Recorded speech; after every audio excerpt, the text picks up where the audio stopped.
From Georgia, this is Democracy Now! The court-ordered execution of Troy Anthony Davis has been carried out. The time of death is 11:08 p.m.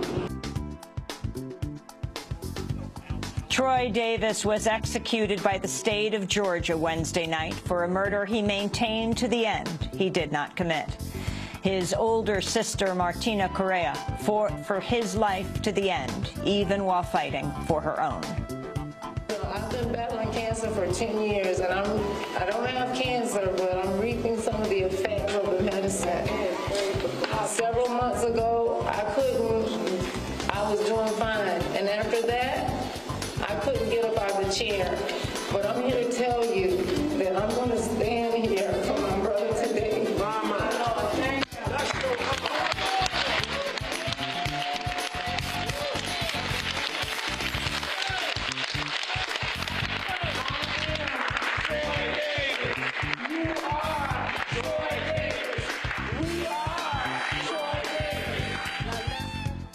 Today, a Democracy Now! Exclusive as we broadcast from the grounds of the death row prison where Troy Davis was executed. All that and more coming up.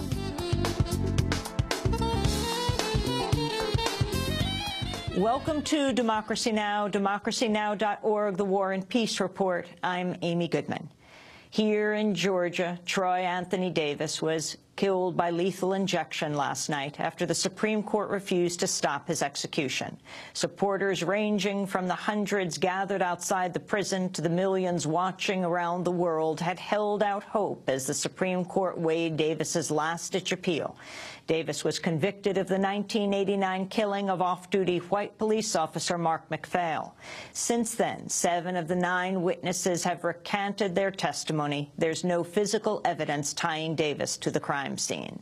In the death chamber, witnesses reported Davis used his last words to maintain his innocence and wish peace upon his executioners. His official cause of death was listed as 11:08 p.m. Eastern Daylight Time, listed as homicide. Democracy Now! Was the only news outlet broadcasting live from the prison grounds last night, where the hundreds of supporters of Troy Davis held an all-day, all-night vigil. We'll spend the rest of the hour on the execution of Troy Davis after headlines.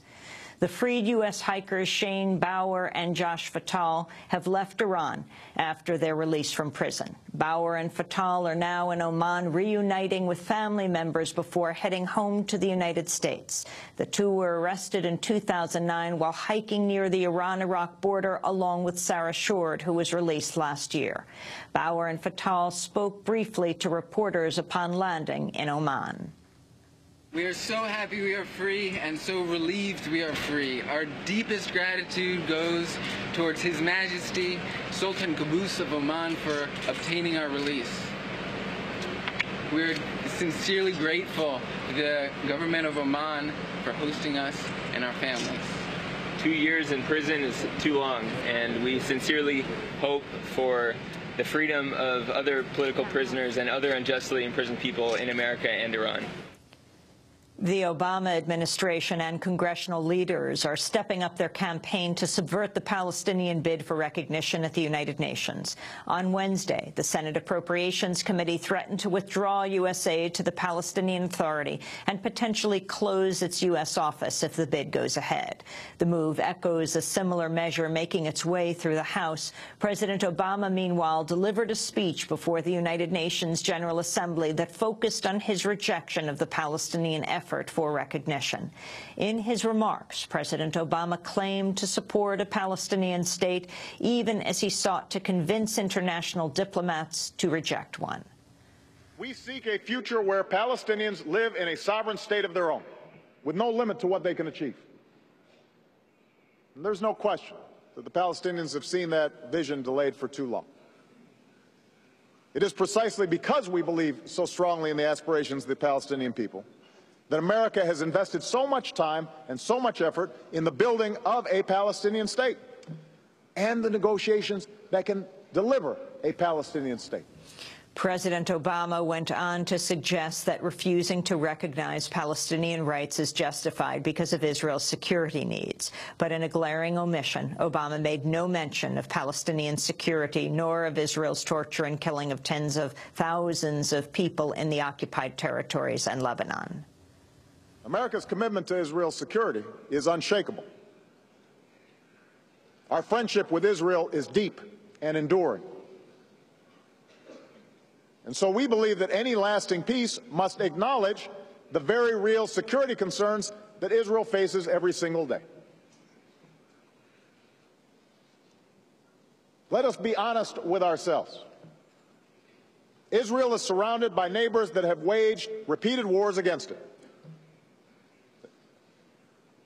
Israel's citizens have been killed by rockets fired at their houses and suicide bombs on their buses.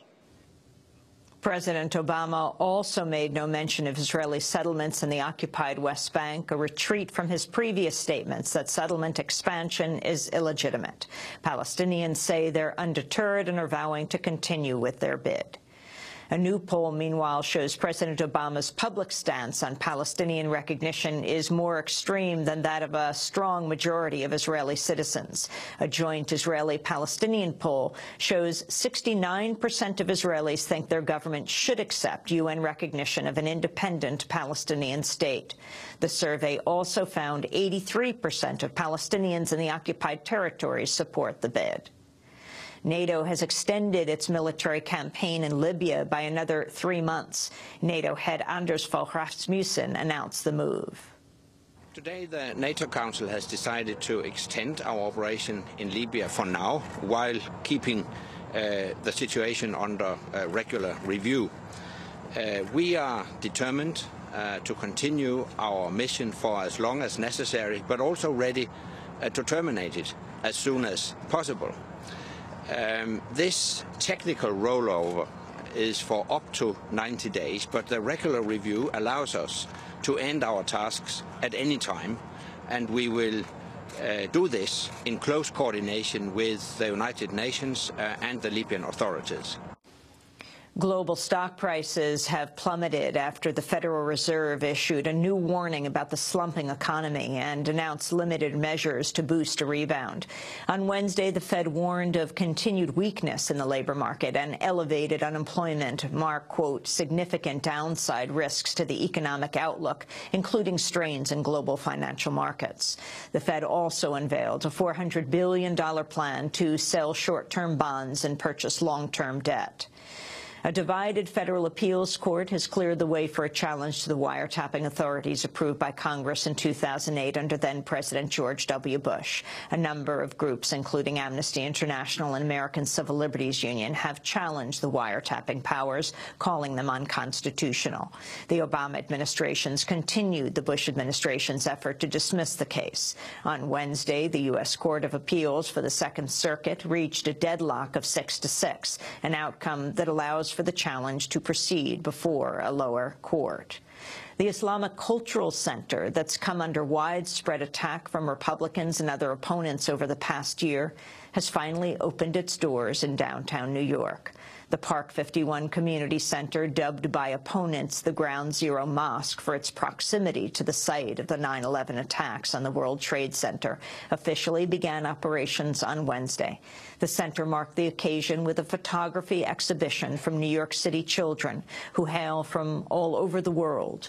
The chair of Park 51, Sharif El-Gamal, spoke at the center's opening. I knew immediately that I wanted this to be the first event that we were going to do at Park 51. This event not only represents the diversity of our city, a place that I call home, New York, but this project also represents a little glimpse into the foundation and the bedrock of what this project is all about. We want to serve New York. We want to serve every single child and every single person in New York City. And, you know, this exhibition represents what we stand for: inclusion, community, building, and diversity. And over 2,500 nurses and medical workers in Southern California are staging a 3-day strike to protest benefit cuts sought by the healthcare giant Kaiser Permanente. Nearly 20,000 other Kaiser works are walking off the job today. Workers are walking off the job today in a show of solidarity. And those are some of the headlines. This is Democracy Now!, democracynow.org, The War and Peace Report. I'm Amy Goodman.